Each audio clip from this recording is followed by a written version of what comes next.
Bismillahirrahmanirrahim. Assalamualaikum warahmatullahi wabarakatuh. Waalaikumsalam warahmatullahi wabarakatuh. Alhamdulillah wassalatu wassalamu ala Rasulillah wa ala alihi washabihi wa wala. La haula wala quwwata illa billah. Rabbi shrah li sadri wa yassir li amri wa hlul 'uqdatam min lisani yafqahu qawli, amma ba'du. Teman-teman mahasiswa santri Pondok Pesantren Luhur Ciganjur yang saya hormati, santri online dimanapun Anda berada yang saya muliakan. Hari ini kita kembali mempelajari kitab At-Turath wa Tajdid karya Hasan Hanafi. Di pertemuan ini kita masih membahas tentang tradisi ya. Kita melanjutkan yang kemarin halaman 15. Kita singgung sedikit, nanti kemudian kita akan membahas yang agak lebih panjang lagi. Bismillahirrahmanirrahim. Qala al-mu'arrifu rahimahullahu ta'ala wa nafa'ana bihi bi ulumihi bid daraini amin ya rabbal alamin. Kita mulai dari paragraf yang kemarin. Walamma kanat turathu idzan laisa mahzunan madiyan fil maktabat. Ketika tradisi dengan demikian tidak hanya hazanah material di perpustakaan, walaysa kiyanan nadhariyan mustaqillan bidatihi, bukan pula entitas teoritis yang independen dengan dirinya sendiri. Fal awal wujudun alal mustawal madi, yang pertama adalah tradisi yang mengada dalam tingkatan material. Wathani wujudun alal mustawassuri, sementara yang kedua adalah tradisi yang mengada dalam tataran formal. Fa inna turatha fil haqiqati mahzunun nafsi indal jamaahir, sesungguhnya tradisi pada kenyataannya adalah hasanah psikis pada massa, atau saya artikan di sini tradisi adalah hasanah psikososial ya. Jadi tradisi disebut oleh Hanafi ada 3 ya. Tradisi kemarin sudah saya sebut ini. Pertama adalah tradisi dalam tataran material ya. Tradisi material ya. Artinya tradisi yang bisa dilihat seperti buku, manuskrip, kalau di Indonesia mungkin candi ya, dan seterusnya bisa dilihat. Yang kedua adalah tradisi teoritis dan formal, tradisi formal ya, cenderung teoritis ya, tidak ada wujudnya, tidak bisa dilihat, tapi ada di kepala kita. Seolah-olah itu menjadi pemandu yang ahistoris kadang ya. Kita katanya begini gitu, seperti kita mengacu ke Al-Quran, kita mengacu ke hadis, atau kita mengacu kepada, mungkin kalau di Indonesia tentang mitos-mitos ya. Mitos-mitos nggak kelihatan ya kan. Nah itu ada formal, tapi bisa menentukan cara kita bertindak, berperilaku ya. Ada orailo kalau di Jawa, ada pamali. Nah itu tuh adalah tradisi yang formal, teoritis, yang tidak material ya. Artinya ini non material, intinya non material ya. Kalau ini material, non material. Nah, Hanafi sudah mengkritik 2 hal ini ya, kemarin sudah kita bahas. Yang ketiga adalah tradisi psikososial ya. Sebenarnya ini hampir sama dengan ini ya, yaitu tradisi yang ada di jiwa masyarakat tidak hanya masyarakat secara umum, tapi masing-masing individu dalam masyarakat itu pun berada dalam cakupan tradisi itu. Nah, Hanafi utamanya melihat tradisi di titik ini, seperti di definisi yang awal kemarin ya, yang paling depan sekali itu kan, bahwa tradisi apa disebut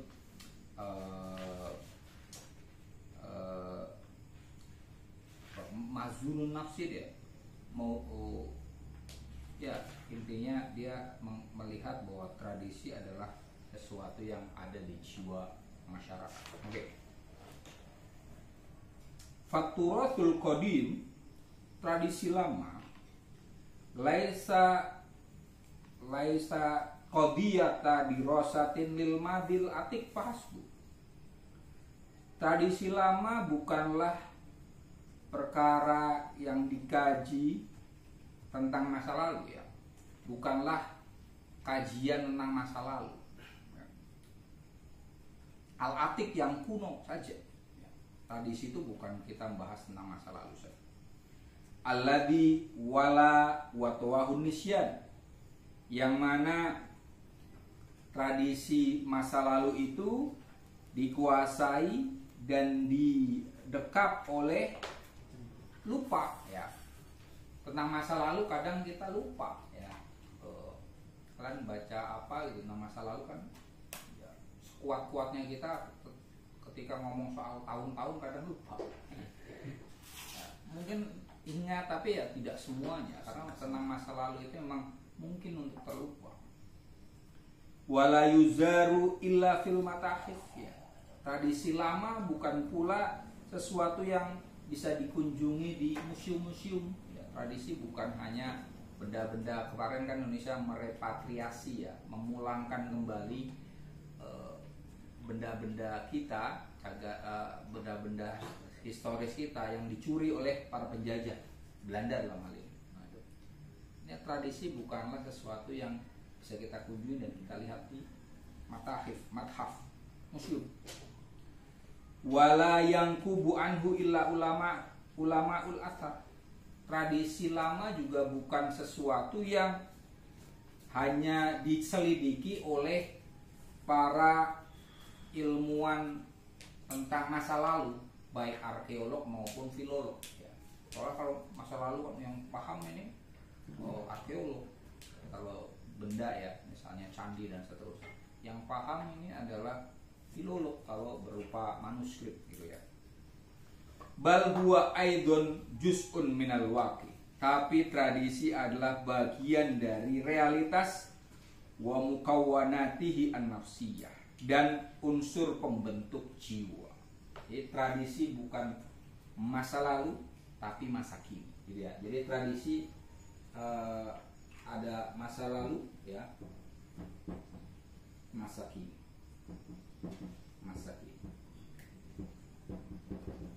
Hanafi melihat di sini ya.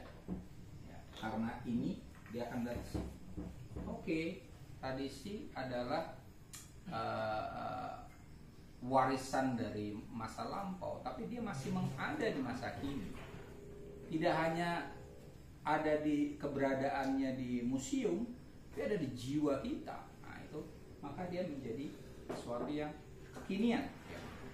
Artinya kita ngomong tradisi bukan ngomong soal masa lalu, kekinian kita ya.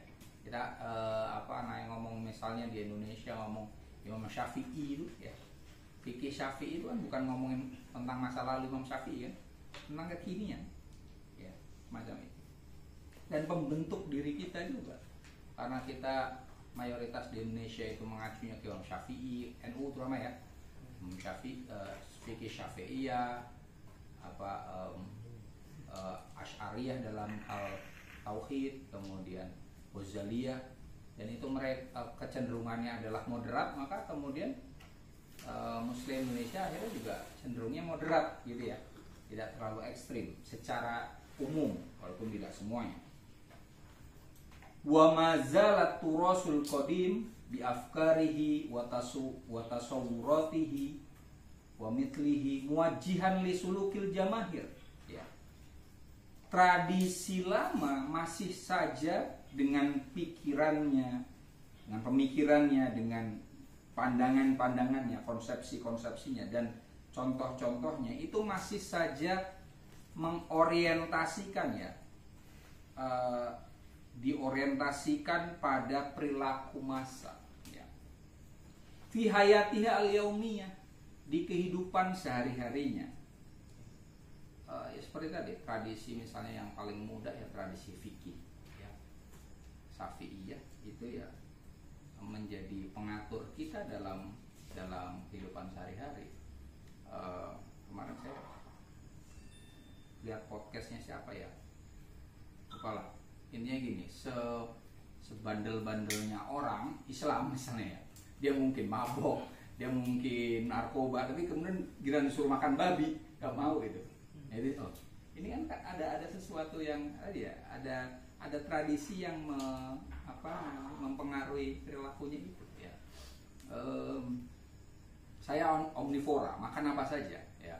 Tapi sekali waktu ketika tidak sengaja, ini kelihatannya babi deh, keluar dengan sendirinya. Iya.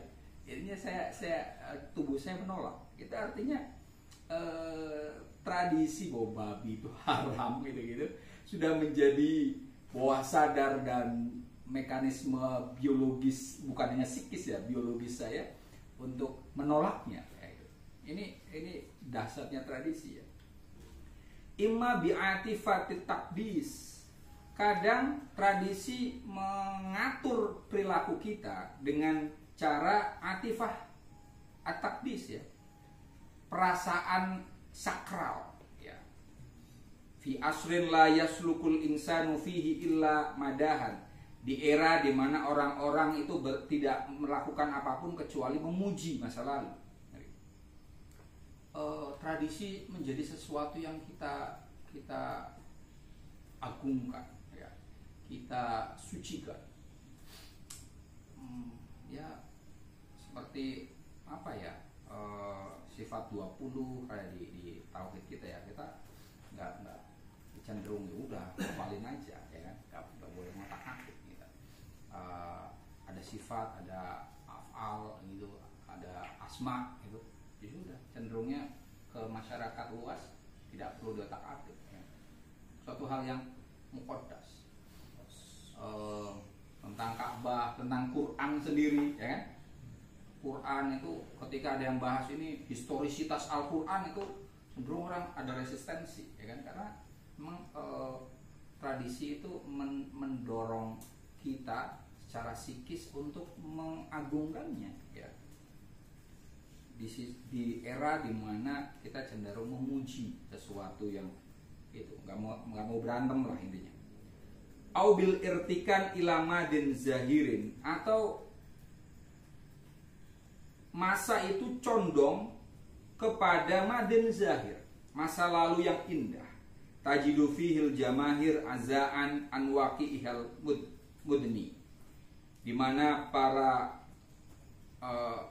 masyarakat atau jumhur atau masyarakat umum ya, massa itu mendapatkan di sana hiburan dari kenyataan sehari-harinya yang buruk.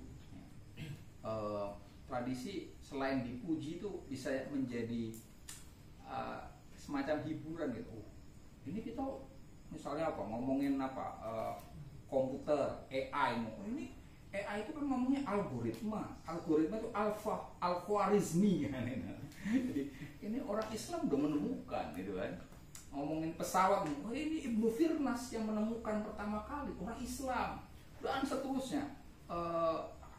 Kita membicarakan masa lalu itu kemudian untuk menghibur diri, padahal sebenarnya Ibnu Firnas yang pertama kali meneliti tentang pesawat, bukan Wright brother, bukan Wright bersaudara yang menemukan pesawat. Tapi kemudian umat Islam sekarang yang bikin pesawat siapa? Setelah Pak Habibie gitu kan. Indonesia masih berlanjut tidak misalnya gitu. Proyeknya seperti apa? Nah, ini bisa jadi proyek yang mercusuar atau tidak? Algoritma AI itu jauh mana orang-orang kita yang tadi ini yang menemukan Khwarizmi, algoritma itu ya, aljabar ya. Pakar matematika di antara kita masih ada nggak? Ya. Atau jangan-jangan kita hanya bernostalgia tentang masa itu.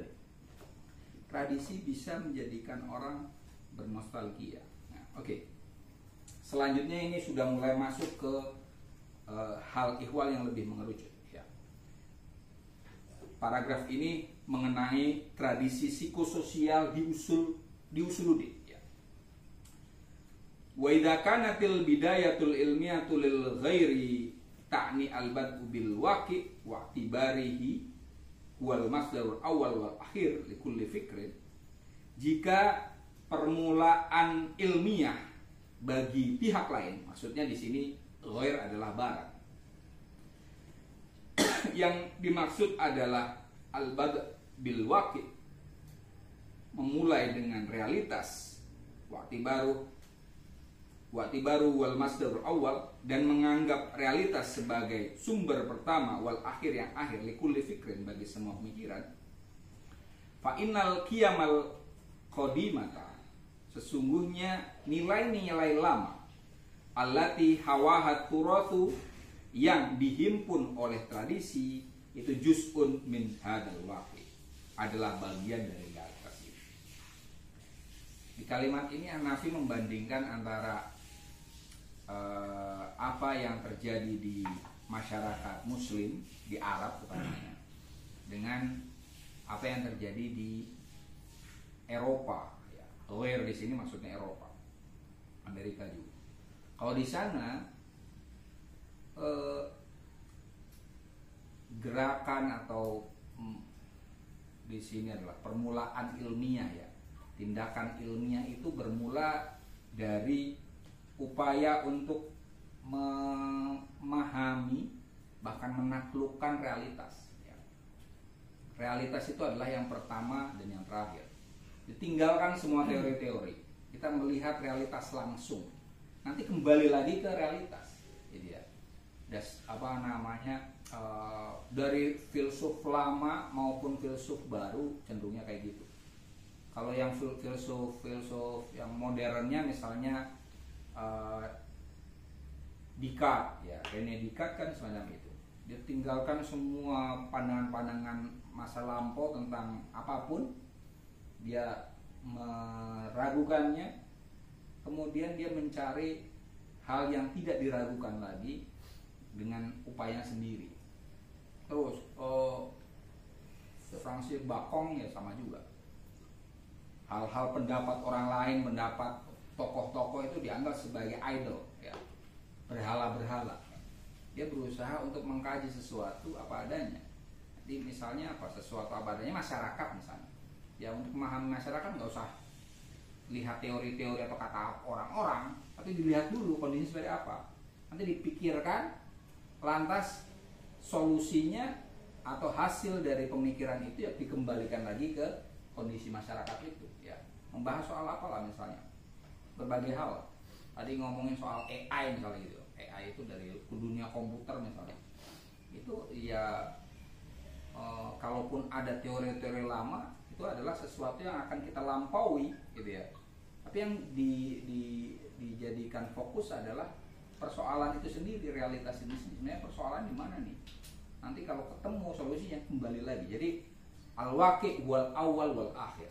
Kita bermula dari realitas dan kita berakhir ke realitas, itu barat. Nah, sementara di masyarakat tradisional dalam hal ini Arab Islam ya, Indonesia juga mungkin bagian dari itu tradisi lama itu menjadi realitasnya ya. Tradisi itu bagian dari realitas. Jadi kalau di barat itu tradisi itu dilempar gitu ya, gampang ya, cenderungnya kan filsafat barat terutama itu kan meninggalkan pusat ya. Sentrifugal apa sentripetal ya, menjauh dari pusat, lalu kritik gitu kan. Sementara di timur terutama Islam itu kita cenderungnya memusat, kembali ke pusat.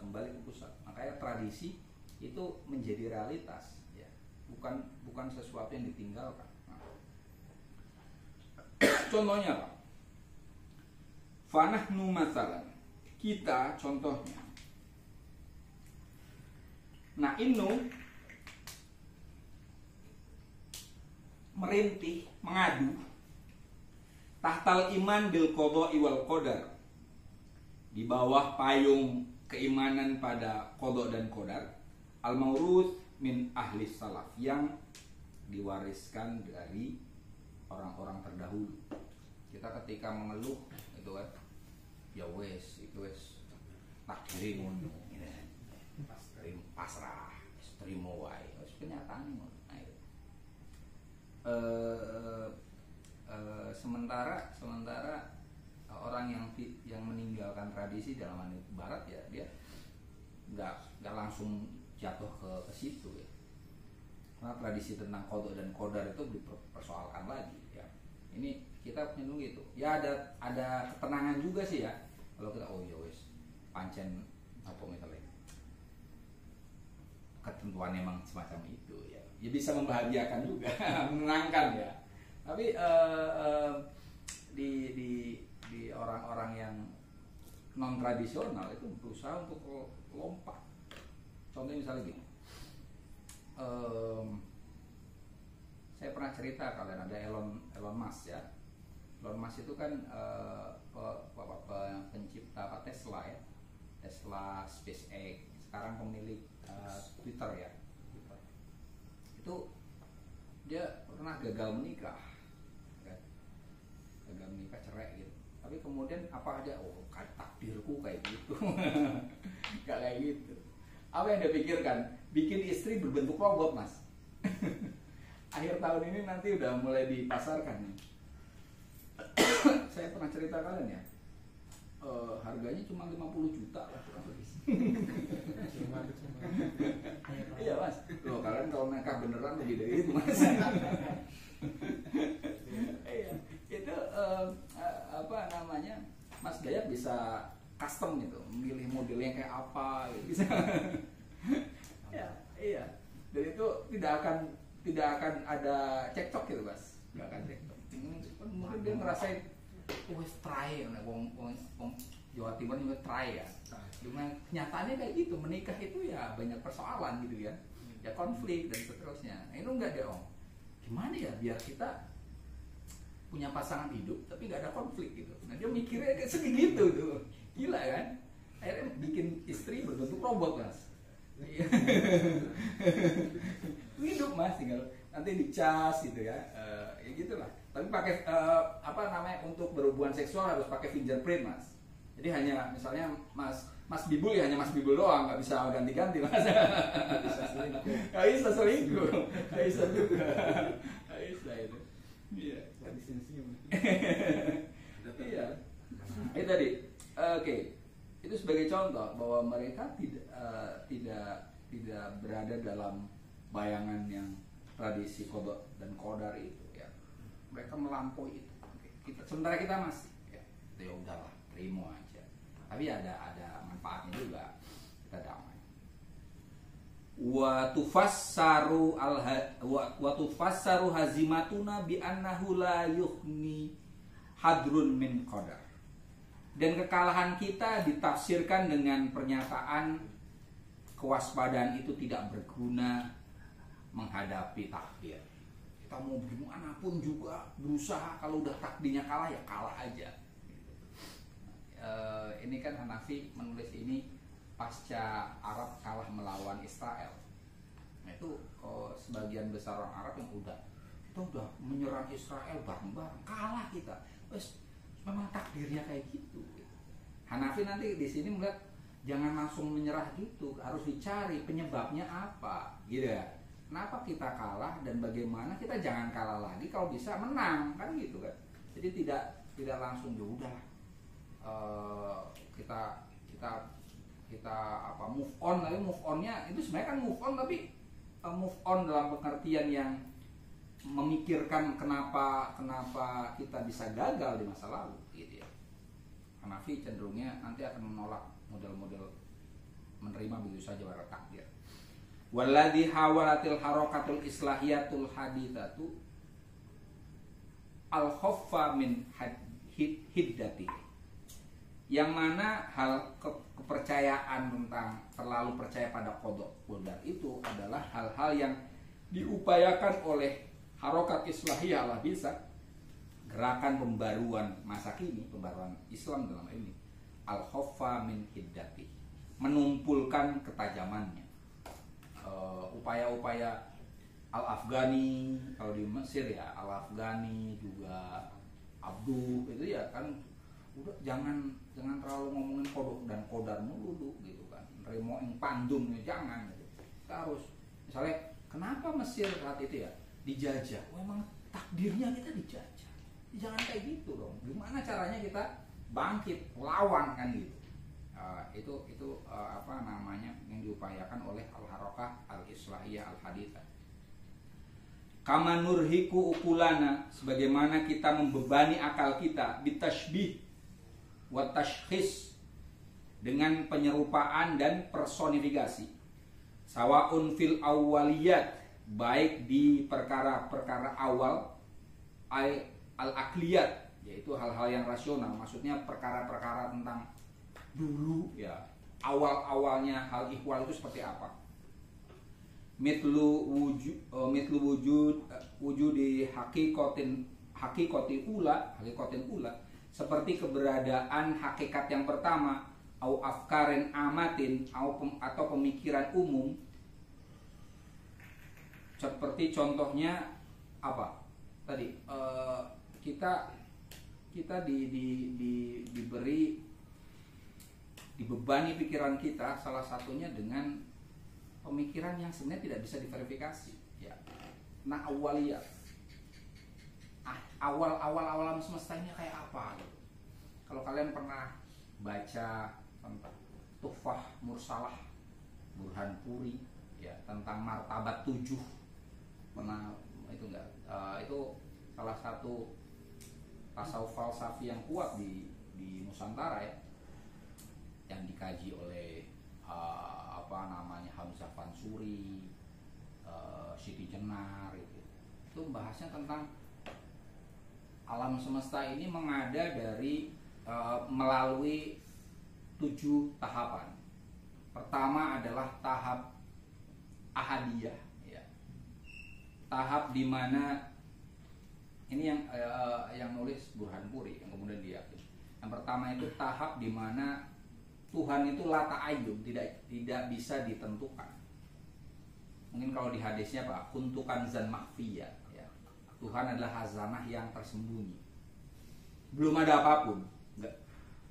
Tidak ada sifat, tidak ada apapun. Nah, itu martabat yang pertama. Martabat kedua adalah wahdah. Ini ketika Tuhan mempunyai sifat-sifat.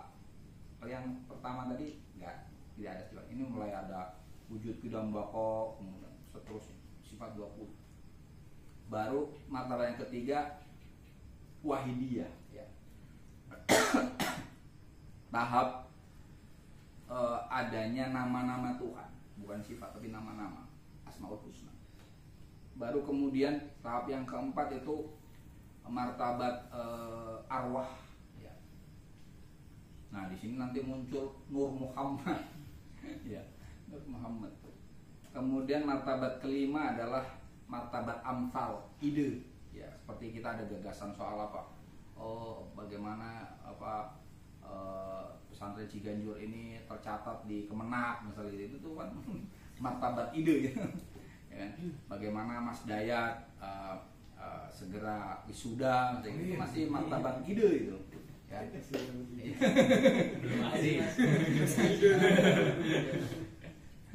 Martabat ide itu amsal itu Mas, belum wujud ya.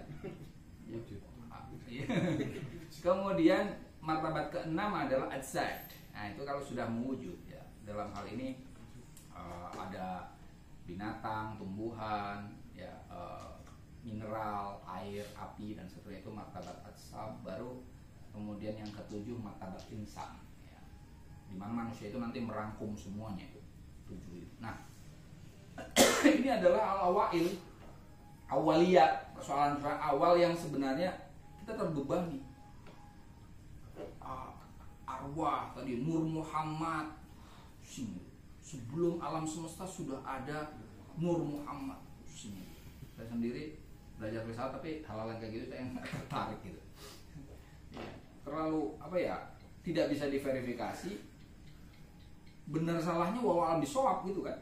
Kita nggak ada yang tahu. Kolam sebelumnya itu kolam, ada arus, macam-macam lah. Itu hal-hal yang tadi apa namanya di sini, nur maruhiko ukulana, ya, sesuatu yang membebani pikiran kita. Awil ukhrawiyat, atau kita dibebani oleh hal-hal yang ukhrawi tentang masa akhir, ya. Fima yata'allaqu binihayatil alam, terkait dengan akhir alam semesta. Kita diceritain nanti akhir alam semesta akan muncul Dajjal, dabatil ahro apa? Dabatil ahro atau ya? Dabatul fil ard. Nanti muncul Dajjal, muncul Ya'juj wa Ma'juj. Apakah Dajjal sudah muncul? Ya'juj wa Ma'juj itu siapa? Di mana letak Ya'juj wa Ma'juj? Itu ada, kalian di TikTok ada ya? Ada ya. Orang lihat tentang Ya'juj wa Ma'juj ada di sini, diputer apa? Peta Allah. Nanti artinya kalau sudah muncul ya berarti ini udah hampir kiamat dong. Tapi ngomong hampir kiamat tuh dari zaman Nabi Muhammad juga ngomong ini harap apa? Hari akhir kan? Sampai sekarang belum kiamat tuh Mas. Itu hal-hal yang membebani kita gitu. Nanti Hanafi ini awal dia kritik aja dulu. Awaliyat wa ukhrawiyat itu dikritik bahwa itu bisa membebani pikiran kita. Wa najidu fi dzalika azaan an adamil wa'yi bi anfusina. Kita mendapatkan di situ hiburan an adamil wa'yi bi anfusina, dari ketiadaan kesadaran pada diri kita. Imma min haitsun nash'ah, baik dari sisi permulaan, atau min haitsul masir, atau dari nasib perjalanan kita. Kita dilarikan ke hal-hal yang antah berantah itu karena kita tidak punya kesadaran diri yang kuat. Kita mulai dari mana dan kita mau kemana? Bagi Hanafi nanti akan ketemu di sini, akhirat itu masa depan. Ya. Seharusnya masa depan itu adalah sesuatu yang kita upayakan menjadi baik. Ya. Ada tulisannya Sodik Naihum juga sama. Dunia wal akhir, dunia itu dana yadnuinan dekat. Berarti akhirat itu adalah sesuatu yang jauh. Jauh itu dunia itu yang sekarang, ya. Sekarang, sementara yang jauh itu masa depan. Dan itu tidak melulu harus dipikirkan tentang setelah kematian nanti. Yang kita pikirkan adalah masa depan yang real di kehidupan kita. Makanya kalau kalian perhatikan kota-kota kuno Islam itu kan ada air mancur, ada apa namanya taman-taman air, ya kan, kolam. Itu kan sebenarnya terinspirasi apa? Ayat-ayat tentang surga kan. Jadi alih-alih hanya memikirkan surga setelah kita mati nanti gitu. Mereka berusaha untuk mewujudkannya. Nah, seharusnya umat Islam juga semacam itu, ya. Ini yang dipikirkan oleh Hanafi. Masa lalu dan masa depan kita ya harus dipikirkan ulang, ya, dengan lebih cermat. Tidak hanya kita membebani pikiran kita dengan hal-hal yang lebih banyak mitosnya daripada hal yang bisa diverifikasi, ya, secara rasional dan empiris. Oke. Kama annana nulhiku ukulana, sebagaimana kita melampirkan pada akal kita binusus dengan teks-teks. Wa naqau fit ta'wilat, kemudian kita terjatuh pada penakwilan-penakwilan. Wa naqau silah bainal akli wa tahlil al-mubasir lil waqi. Dan kita memotong hubungan, memangkas hubungan antara akal dan analisis langsung terhadap realitas, bi'tibarihi masdarun lin nafsi, dengan menganggap realitas sebagai sumber dari teks. Ini hal yang terjadi di masyarakat kita, dalam hal ini utamanya masyarakat Hanafi, selain pikiran kita dibebani oleh hal-hal yang tidak terverifikasi tentang masa lalu dan masa depan, juga kita dibebani dengan teks-teks yang ketika pernyataan di teks itu perlu pemikiran lebih lanjut untuk memahaminya, kita melakukan penakwilan. Akhirnya kita berdebat tentang hal-hal yang dimunculkan oleh teks-teks itu. Contohnya misalnya begini, di sini yang sempat di Lipia Mas Jaya kan ya. Salah satu ujian di zaman itu kan bahas soal ini kan Mas, tentang istawa alal ars, yang saya dengar sih sebenarnya dia. Jauh mana pandangan kita tentang tashbih ya, tentang istawa alal ars, wajhullahi akbar sebenarnya. Itu kan kemudian kalau dianggap bahwa sang mahasiswa itu menakwilkan dan itu berarti tidak selaras dengan Wahabi, dan diterima itu. Jadi Mas Dayat bisa diasumsikan dia mau nggak mau agar dapat beasiswa di sana, dia ya harus mencocokkan diri dengan mereka. Kalau nggak masuk gitu. Ya. Nah itu juga sama. Akhirnya kita, waduh ini padahal secara pikiran nggak pas nih, tapi kita harus ya udahlah melok gitu kan. Atau kita akhirnya menakwilkan lebih lanjut teks-teks itu juga membebani kita dengan sesuatu yang sejauh mana itu penting-penting amat. Coba istawa alal ars itu artinya apa, misalnya wajhullahi akbar artinya apa, itu kemudian dengan apakah menakwil atau tidak, kita jatuh ke pengkafiran atau minimal musyrik. Itu kan repot sekali ya. Benar-benar kita di dalam hal ini dibebani oleh teks-teks dalam hal itu, kata Hanafi ya. Padahal yang menurut Hanafi penting adalah bagaimana akal kita itu berinteraksi langsung dengan realitas, bukan dengan teks, bukan dengan pemikiran yang antah berantah tadi, tapi bagaimana kita berinteraksi dengan realitas, yang mana realitas itulah yang menjadi sumber bagi teks. Jadi jangan ke teks dulu, tapi ke realitas ya, realitas, karena dari realitas lah teks-teks itu muncul. Oke. Kemudian konsekuensi lainnya adalah wanak balul imam bita'yin. Kita menerima pemimpin dengan penunjukan. Di Indonesia sama juga ya. Tapi lumayan lah, ditunjuk tapi kemudian kita suruh milih ya. Ya masih gitu. Tapi siapa yang ditunjukkan kita nggak tahu ya. Kok bisa-bisa yang dipilih itu dan benar milihnya ini ya, itu kan kita nyebutnya apa namanya, oligarki atau apa gitu ya. Kan, nah tapi kita masih lumayan, masih ada pemilihan umum. Yang lebih repot lagi adalah langsung, penunjukan langsung ya, apalagi di era-era kerajaan begitu, anak kecil yang dia masih remaja saja, di bawah remaja kadang ya, itu tiba-tiba bisa jadi raja ya. Nanti yang menjadi walinya misalnya ibunya misalnya gitu, itu kan kacau balau ya. Jadi seseorang bisa jadi pemimpin semata-mata karena garis keturunan. Nah, itu hal yang dalam hal ini kaitannya dengan nusus juga ya, kalau kita lihat di sini. Wanuti'u lahu khoni'in, kemudian kita taat padanya secara tunduk, du'afaan secara lemah, au khaifin secara takut ya. Imam yang ditunjuk tadi kemudian kita tunduk begitu saja. Ini berlaku juga di tradisi Syiah kan ya. Imam itu kan turun temurun ya. Dalam hal tradisi Islam yang cenderung demokratis itu malah ini loh, Khawarij loh.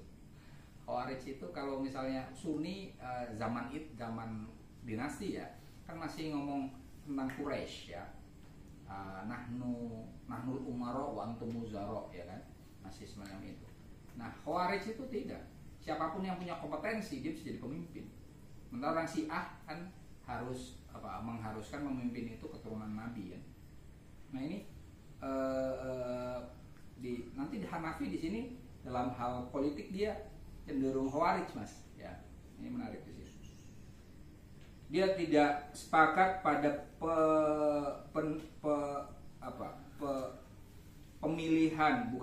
penunjukan pemimpin yang kemudian ditaati secara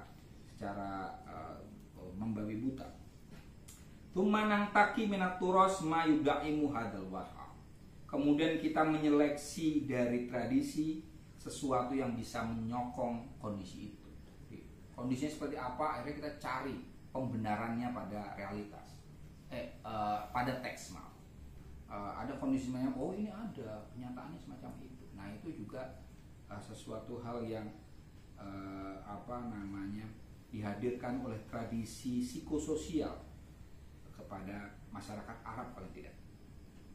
Kama annana nakifu amamat tabi'ah, sebagaimana kita berhenti menghadapi alam, salibina anha, dengan menegasikannya.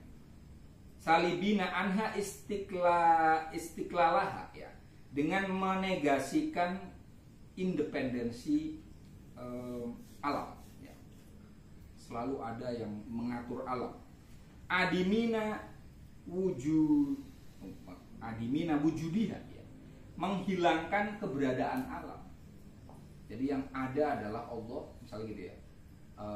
Alam semesta ini adalah fana, sehingga alam semesta ini nggak penting-penting amat. Nah itu terjadi. Qadina ala qawanina, kita mematikan hukum-hukum alam.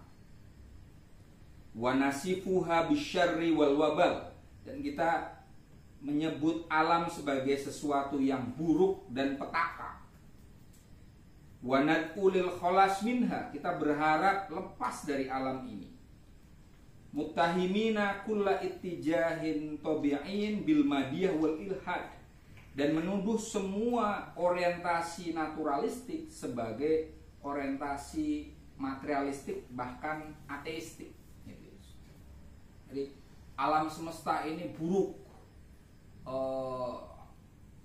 tidak ada hukum yang mengaturnya, suka-suka pembuat alam semesta ini. Kemudian tadi kalau ada orang yang menganggap bahwa ada hukum alam, ada independensi alam dari sesuatu yang kita yakini, sebenarnya itu dianggapnya mulhid, ateis ya. Wa hakimina alaihi bil inhilal wasufur ya, dan memvonis orang yang punya orientasi naturalistik itu sebagai orang yang berpisah dan pergi dari Islam, maksudnya murtad ya. Duna diroyatin minna, tanpa pemahaman dari kita, bi anna hadal mauqifa yu'abbiru an tadhirin wa hirmanin wa nifaqin, tanpa menyadari bahwa sikap terhadap alam yang seperti tadi ya, menganggapnya tidak ada ya, atau menganggapnya buruk, itu adalah ekspresi dari pembersihan, pelarangan dan kemunafikan. Tadhir di sini maksudnya adalah kesadaran kita tentang alam akhirnya hilang. Ya. Ini yang dikritik oleh Hanafi, maksudnya yang adalah orang-orang, salah satunya ya orang-orang sufi yang menolak cenderung tidak menyukai kehidupan duniawi yang terlalu asketis. Kalau pernyataan tentang semua yang berorientasi naturalistik itu dianggap mulhid ya, seperti kalau di filsafat ada Abu Bakar Ar-Razi, itu dianggapnya mulhid ya, padahal ya dia naturalistik saja ya, orang filsafat naturalis di tradisi di peradaban Arab Islam ya. Kemudian yang dikritik juga di titik ini adalah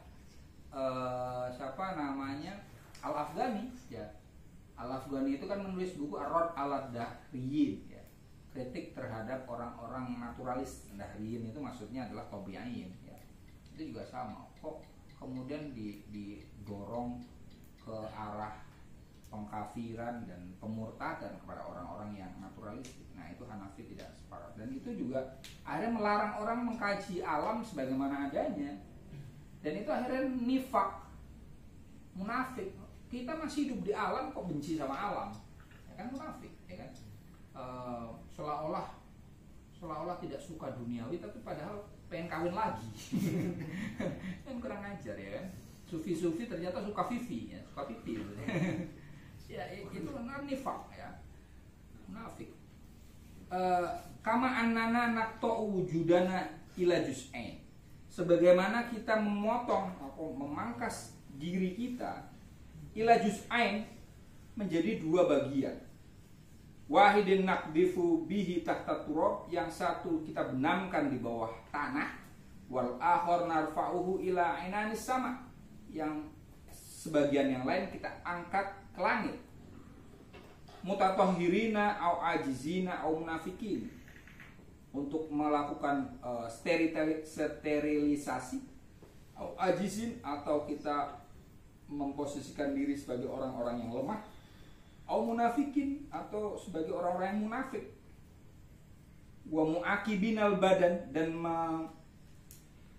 menghukum badan, wa huwa lam yahsul ala haqqi minna, dan itu bukanlah hal yang menjadi hak kita.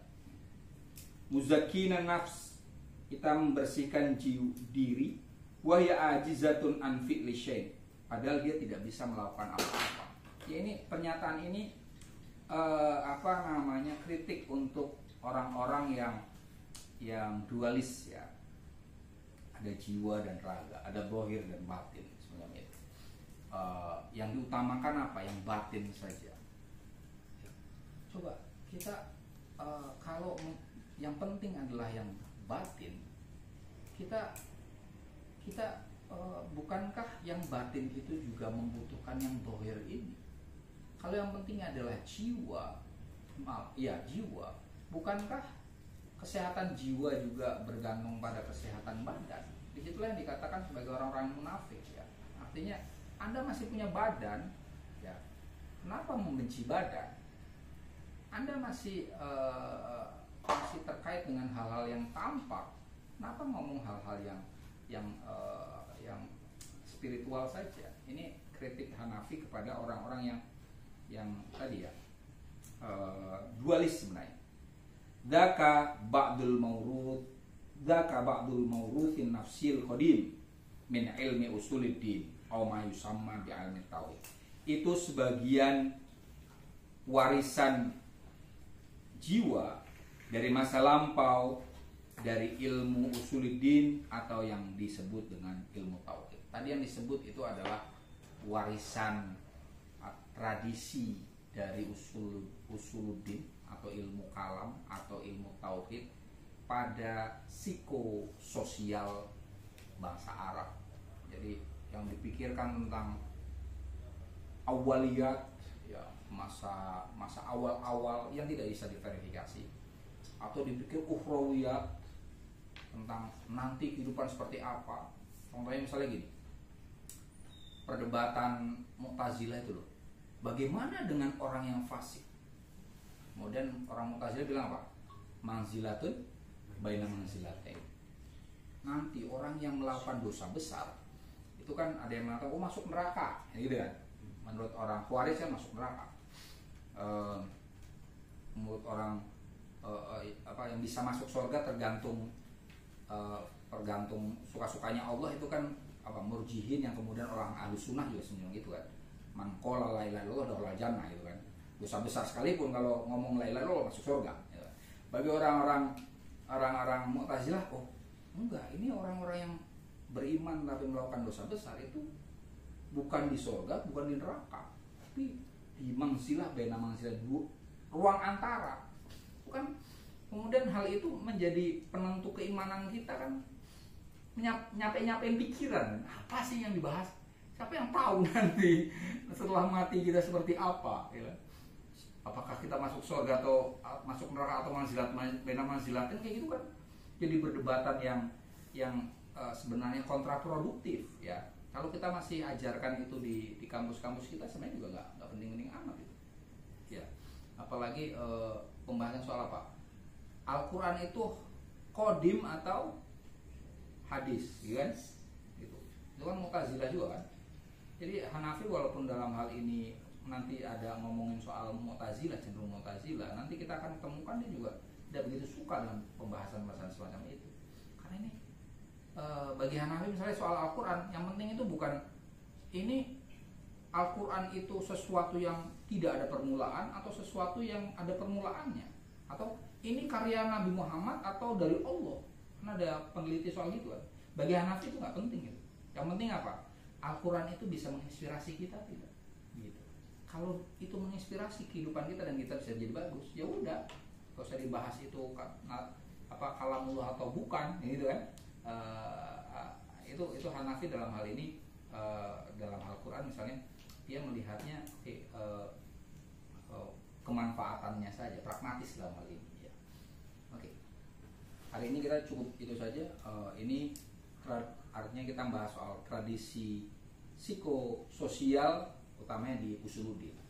Minggu depan kita membahasnya di filsafat ya, tradisi psikososial pada yang diberikan oleh filsafat Islam, usul fikih, tasawuf fikih ya, selanjutnya semacam itu. Dan itu semua dikritik oleh Hanafi. Jadi nanti Al-Kindi dikritik sama dia, Al-Farabi dikritik sama dia, semuanya dikritik sama dia. Ya, semuanya dikritik sama dia. Dasar. Oke, itu saja yang bisa saya sampaikan untuk kesempatan ini.